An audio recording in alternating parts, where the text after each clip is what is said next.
bienvenue dans Little Tam Tam. Little Tam Tam, c'est 5 minutes max, un thème en lien avec l'épisode précédent et 100% concret, 100% activable, là, tout de suite, enfin, dans 5 minutes. On en parlait la semaine dernière avec Maud, la culture d'entreprise est un levier fondamental de recrutement. Elle permet d'attirer les bonnes personnes, de protéger les candidats qui ne pourraient pas travailler dans une culture trop différente de la leur, ou encore de déterminer les critères et questions en entretien propres à sa boîte. Mais comment l'identifier, cette culture, à part en lisant en gros, en gras et en comics sans MS sur les murs, bienveillance et transparence. Je te donne 3 manières d'identifier ta culture d'entreprise dans ta boîte ou celle de tes clients. Manière numéro 1, identifier les comportements encouragés, proscrits et en déduire la culture. C'est souvent la manière la plus simple. Lors des promotions, lors de licenciements, on peut voir les comportements extrêmes. Ceux qui méritent une promotion sont donc les comportements et les valeurs encouragées. Ceux qui ont entraîné un licenciement sont donc l'inverse.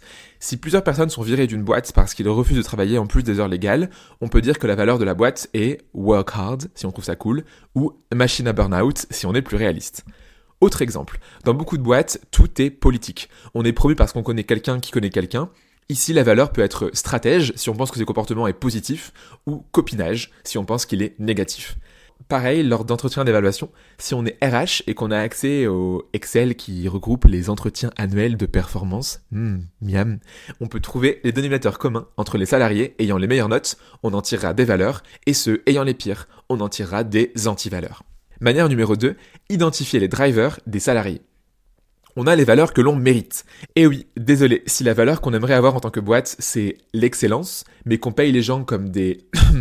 eh ben l'excellence, elle durera pas très longtemps. Entre les valeurs qu'on aimerait avoir et les valeurs qu'on a vraiment, il y a souvent une grande différence. Pour la trouver, on peut demander aux gens pourquoi ils reviennent à la boîte et pas une autre, ou alors pourquoi ils restent et ne partent pas.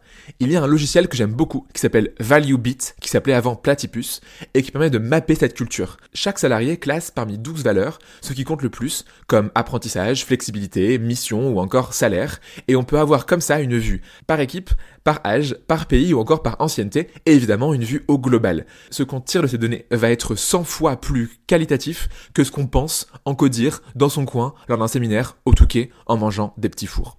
Bon, et pas forcément besoin de logiciel d'ailleurs pour le faire. On peut faire soi-même un petit questionnaire et demander aux équipes leurs avis. Mais en leur demandant ce qu'ils préfèrent parmi un listing de différentes valeurs, on sait précisément ce que les salariés ont envie d'avoir ou justement ce qui est moins important pour eux.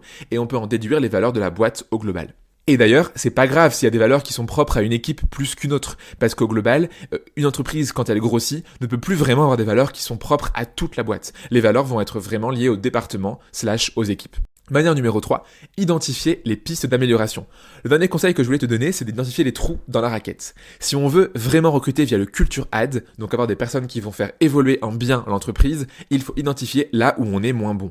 Par exemple, si dans une équipe de développeurs et de développeuses, personne n'est bon en documentation. Ça va aller pendant un temps, mais très vite, ça va devenir l'anarchie. Chacune et chacun feront leur code à leur manière, bonjour le carnage. On pourra donc recruter exprès, et donc faire de la discrimination positive culturelle, si on veut, des gens qui viendront compléter l'équipe pour cette raison-là, et qui du coup seront plus structurés et n'auront pas peur de faire des documentations. Autre exemple, si une boîte fait un pivot et devient une entreprise éthique. Prenons par exemple une boîte qui fait du béton. Le jour où elle pivotera, on peut être prêt à parier que le gros de l'équipe n'aura pas forcément à cœur les enjeux environnementaux. Ils ont rejoint une boîte de béton, donc du coup, non. Plutôt que de virer toute l'équipe, on peut donc recruter dans ce cas-là des personnes qui ont pour valeur la mission d'entreprise et l'impact, comme valeur cardinale, et qui du coup amèneront ça au reste de l'équipe alors qu'on n'avait pas jusqu'à présent. Et paf, ça fait des chocs à pic. Bon, la prochaine fois que tu devras trouver des valeurs dans ta boîte, plutôt que de décider un peu au doigt mouillé, tu peux regarder 1. Les comportements encouragés et proscrits, 2. Les attentes des salariés, et 3. Les pistes d'amélioration ou du coup les trous dans la raquette. Voilà, c'est tout pour aujourd'hui, je te dis à la semaine prochaine pour un nouvel épisode de Tam Tam.